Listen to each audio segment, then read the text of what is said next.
5.5 মাসে মানুষ যেই উচ্চাশা এবং যেই আকাঙ্ক্ষা নিয়ে এই সরকারটিকে ক্ষমতায় এনেছিল সেই আকাঙ্ক্ষার কোনোটুকুই এই সরকার পূরণ করতে পারে নাই। আপনি দেখেন ঢাকা শহরে আইন শৃঙ্খলা পরিস্থিতি, স্ট্যাটিস্টিক্স বলছে গত সাড়ে তিন মাসের হিসাবে 947 জন হত্যাকাণ্ডের শিকার হয়েছেন। এটা নিয়ে যখন আমি গতকাল কথা বলছিলাম, আমাদের প্রেস সচিব উপস্থিত ছিলেন সেখানে, প্রধান উপদেষ্টার প্রেস সচিব, এবং উনি খুব ভেহেমেন্টলি এটা অপোজ করছেন। বলছেন যে গত বছর এর চেয়ে সংখ্যাটা একটু বেশি ছিল। কত বেশি ছিল? 1000। সেটি গত 1 বছরের পরিসংখ্যান, আর এটা ছিল 3.5 মাসের পরিসংখ্যান।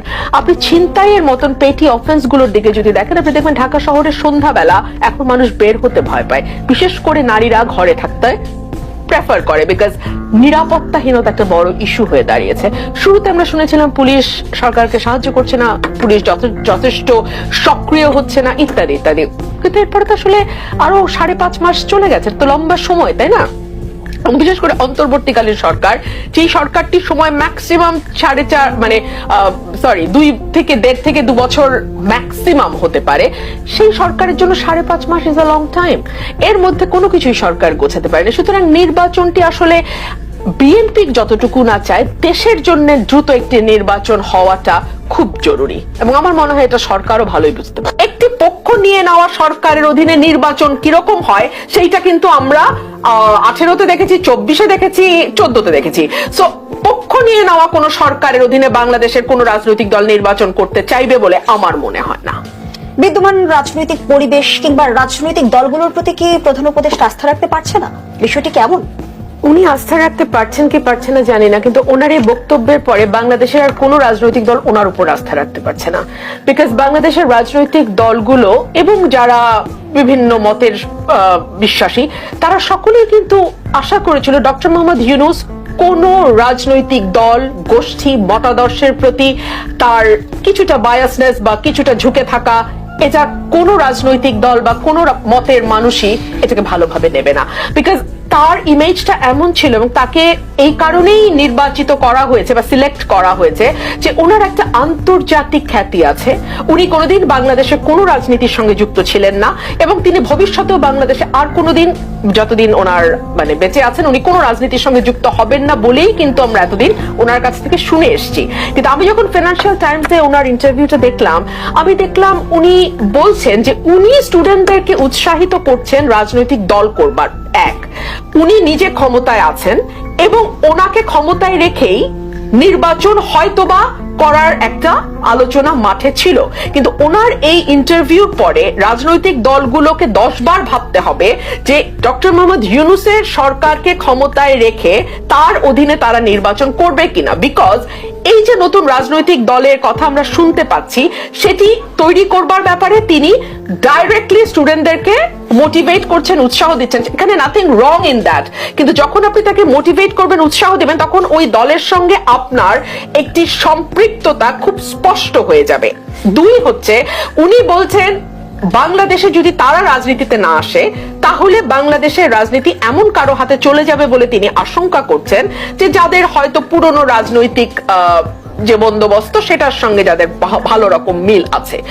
এর মধ্যে দিয়ে তিনি বাংলাদেশের একটা বড় অংশের রাজনৈতিক মতাদর্শে যারা বিশ্বাস করে তাদেরকে তিনি আইসোলেট করার চেষ্টা করলেন, এবং তিনি বুঝিয়ে দিলেন যে তিনি আসলে কোন পক্ষের সঙ্গে আছেন এবং কোন পক্ষের বিরুদ্ধে আছেন। সো এই কথাগুলো যদি আপনি রিড বিটুইন দ্য লাইন্স দেখেন, আপনি দেখবেন যে যে ভয়াবহ চিত্রটা সামনে আসে সেটি হচ্ছে হাসিনার আমলে হাসিনার অধীনে নির্বাচন করার মতো। সো এইরকম একটি সরকার, যে সরকারটি আসলে একটি নতুন রাজনৈতিক দল করবার জন্য উৎসাহ দিচ্ছে, নতুন রাজনৈতিক দলের উপর আশা ভরসা রাখছে, এবং বলছে নতুন রাজনৈতিক দল গঠিত না হলে রাজনীতি আবার সেই পুরনো ব্যবস্থায় ফিরে যাবে বলে যেই সরকারটি আশঙ্কা প্রকাশ করছে, তার মানে অলরেডি এই সরকারটি একটি পক্ষ নিয়ে নিয়েছে। সো একটি পক্ষ নিয়ে নেওয়া সরকারের অধীনে নির্বাচন কিরকম হয় সেইটা কিন্তু আমরা 18-তে দেখেছি, 24-এ দেখেছি, 14-তে দেখেছি। সো পক্ষ নিয়ে নেওয়া কোন সরকারের অধীনে বাংলাদেশের কোন রাজনৈতিক দল নির্বাচন করতে চাইবে বলে আমার মনে হয়। তাহলে কি সরকার বিএনপি চালাচ্ছে? ধরুন অ্যাটর্নি জেনারেলের নিয়োগ, সেটাও বিএনপির চাপ। আইজিপি নিয়োগ, সেটাও বিএনপির চাপ। তারা আওয়ামী লীগ নিষিদ্ধ করতে পারে না, সেটাও বিএনপির কারণে।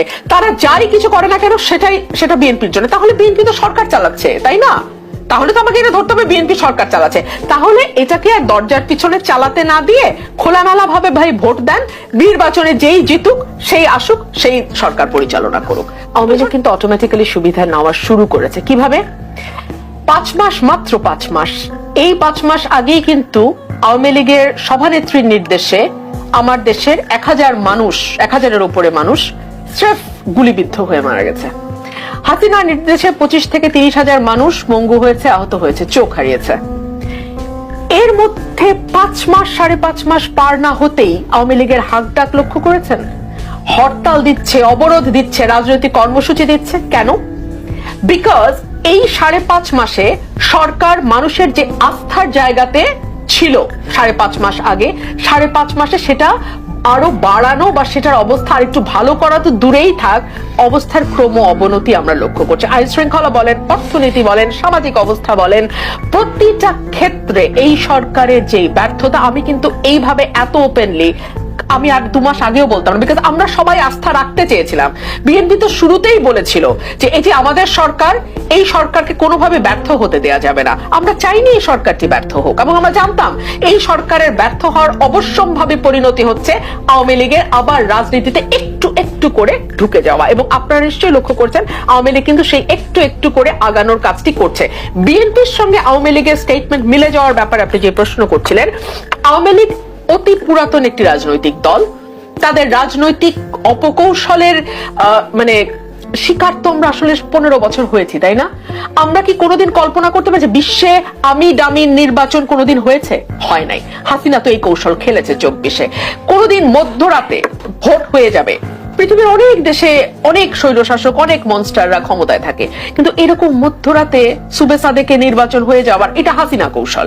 আবার 14 সালের ভোট কিভাবে বিরোধী দলের প্রধানকে পার্শ্ববর্তী দেশ দিয়ে চাপ দিয়ে নিয়ে এসে নির্বাচন করাতে হবে, করিয়ে এটাকে মোটা দাগে একটা অংশগ্রহণমূলক দেখিয়ে প্রথমে বলতে হবে না এটা নিয়ম রক্ষার নির্বাচন, অচিরেই আমরা একটি গ্রহণযোগ্য নির্বাচন দেব, কিন্তু সেই নির্বাচন 5 বছরে আর হবে না। এগুলো সবই হাসিনার কৌশল।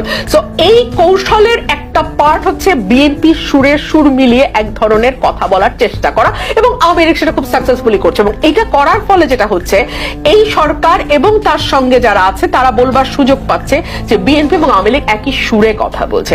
আসলে সেই জায়গা থেকে ব্যারিস্টার রবি ফারহান আমি একটু যুক্ত করতে চাই, আওয়ামী লীগের এত অপকৌশল যদি বিএনপি লক্ষ্য করতে পারে, তাহলে যেমনটি ছাত্র প্রতিষ্ঠান অভিযোগ করছে যে আওয়ামী লীগকে নিষিদ্ধ করা যাচ্ছে না শুধুমাত্র বিএনপির বিরোধিতার কারণে, তাহলে কি সরকার বিএনপি চালাচ্ছে? ধরুন অ্যাটর্নি জেনারেলের নিয়োগ, সেটাও বিএনপির চাপ। আইজিপি নিয়োগ, সেটাও বিএনপির চাপ। তারা আওয়ামী লীগ নিষিদ্ধ করতে পারে না, সেটাও বিএনপির কারণে। তারা যারই কিছু করে না কেন সেটা বিএনপির জন্য। তাহলে বিএনপি তো সরকার চালাচ্ছে, তাই না? তাহলে তো আমাকে এটা ধরতে হবে বিএনপি সরকার চালাচ্ছে। তাহলে এটাকে আর দরজার পিছনে চালাতে না দিয়ে খোলামেলা ভাবে ভাই ভোট দেন, নির্বাচনে যেই জিতুক সেই আসুক, সেই সরকার পরিচালনা করুক।